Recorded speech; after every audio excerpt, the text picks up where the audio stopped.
ಜೈ ಸೀತಾರಾಮ್. నేను మన దశకం 5 రోగ్లో ఎంటర్ అవే ముందాతి సిల ఇంపార్టెంట్ విషయాలు ఈ సృష్టి పట్టి కొంచెం తెలుసుకుంటాను చెప్పి ఏర్కనవే దశకం 4లో చూసామంటే ప్రాకృత ప్రళయం అని చెప్పినాము.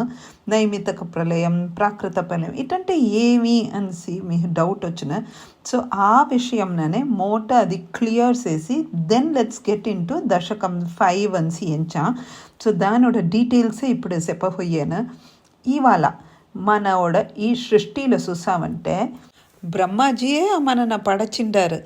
ఆతండోడ ఆయుల్ అతనుడ ఏజ్ చూసామంటే 100 ವರ್ಷನೇ ఆతండోడ ఆయుల్. దానిలో ఆ 100 yearsనే చూసామంటే ఫస్ట్ హాఫ్ అదావదు అతను 50 వయసు వరకు అవేదాన్న ప్రథమ పరార్థే అంటారు.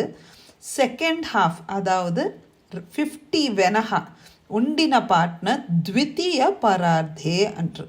సరి ఆతండు ఈ 100 వయసు అంటే ఆతండు హూని ఒక వర్షానికి ఎన్ని డేస్ చూసామంటే ఆతండు హూని 360 డేసే పర్ ఇయర్. సో ఆ 360 డేస్లో ఆ బ్రహ్మాజీవుడ ఒక్క పహల్ చూసామంటే 1000 చతుర్యుగం మనవోడ 1000 చతుర్యుగమే బ్రహ్మాజీవుడ ఒక్క పహల్.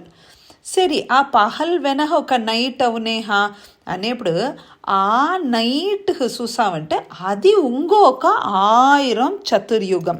ఇవాళ నైట్లో మన ఎట్ట పండుకుంటున్నావో అదే జాడహ బ్రహ్మాజీయోడ పడైతలు స్టాప్ అవి అది రెస్ట్ ఎత్తిప్పుడు ఏమవుతుంది ఆతండు పడచిన 3 లోకోని ఆతండు రోగులనే పోయి ఒడుంగున ఇట్ట ఆ నైట్లో పోయి ఒడుంగునే దాని అదావదు అతను ఏమన్నీ క్రియేట్ చేశారో అది అన్నీ ఆ బ్రహ్మాజీతోనే మర్జ్ అవే ఉండేదాననే నైమితిక ప్రళయం అంటాం. So again the next day morning పుట్టంగానే బ్రహ్మాజీ స్టార్ట్స్ క్రియేటింగ్. ఇవాళ ఒక హోల్ డే బ్రహ్మాజీ ఆ డేయోడ పేరున చూసామంటే కల్పం అంటాం. యాక్చువల్లీ ఇవాళ మనం చూసామంటే మన సంకల్పం చేసేప్పుడు ఏం చేసేమా అధ్య బ్రహ్మణ ద్వితీయ పరార్థే అనే. ద్వితీయ పరార్థే అంటే అర్థం ఏమి ఆతండోడ సెకండ్ పార్ట్ ఆఫ్ హిస్ 50 yearsలో ద్వితీయ పరార్థే శ్వేత వరాహ కల్పే అంటే ఈ కల్పం పేరు ఏమి ఆతండోడ ఈ డేయోడ పేరు వచ్చి శ్వేత వరాహ కల్పం. அடுத்தது మన వైవస్వత మన్వంతరే. మన ఈ వైవస్వత మనువోడ పీరియడ్లోనే మన ఇప్పుడు ఉండాము. அடுத்த సంకల్పంలో 28 తమే అనేవ. దాని అర్థం ఈ వైవస్వత మనువోడ 28వ చతుర్యుగంలో ఉండాము.